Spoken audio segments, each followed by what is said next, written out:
আজকে আমরা যারা বক্তব্য দিচ্ছি এই বক্তব্যের সময়ও কম, নির্বাচনের সময়ও কম।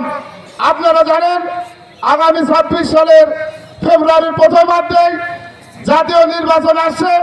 এই জাতীয় নির্বাচন আমাদের অত্যন্ত কঠিন এবং চ্যালেঞ্জিং।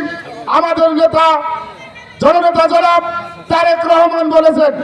তাই বন্ধুরা, আমাদের অত্যন্ত সতর্কতার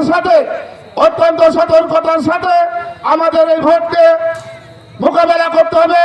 বিশেষ করে বালিয়াঘাট বামুন্দি ইউনিয়ন বিএনপির প্রাণ হিসাবে আমরা জানি, কারণ বালিয়াঘাটে প্রায় 80% ভোট ধানের শীষে।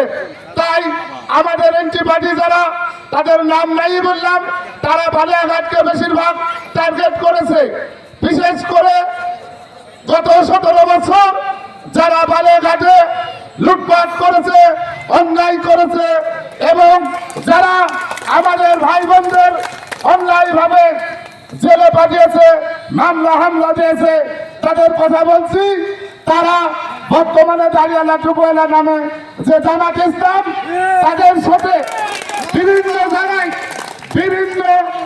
জায়গায় বসে পরামর্শ করে বিএনপিকে কিভাবে, বিএনপির ভোট কিভাবে কমানো যায় সেই কাজে ব্যস্ত আছে। তাই বন্ধুরা, আমি বলছি, আপনারা যারা অভিযোগ করেন বালিয়াঘাটে, তারা আপনার বিএনপির কোনো ক্ষতি করার চেষ্টা করেন, তাহলে পরিণাম ভয়ঙ্কর হবে। তার থেকে আরেকটা বার্তা আপনাদের দিচ্ছি, যেটা সতর্ক বার্তা। বিভিন্ন বাড়িতে, বিভিন্ন পাড়ায় জামাত ইসলামের মেয়েরা ছোট ছোট কোরআন শরীফ হাতে নিয়ে আমাদের মা বোনের কাছে যেয়ে বুঝাচ্ছে। তাই ভাইরা, আমরা বিভিন্ন কাজে কামে আমরা ঘাটে ঘাটে থাকি, কিন্তু পরিবার পরিজনকে আমাদের এখনই আজকেই নিষেধ করে দেবে, যাতে কোনো বাইরের মেয়ে মানুষ আপনার বাড়িতে ঢুকতে না পারে, আপনার পরিবারকে বুঝাতে না পারে যে আপনি শপথ করেন আপনাকে আমরা বেহেশতে নিয়ে যাব।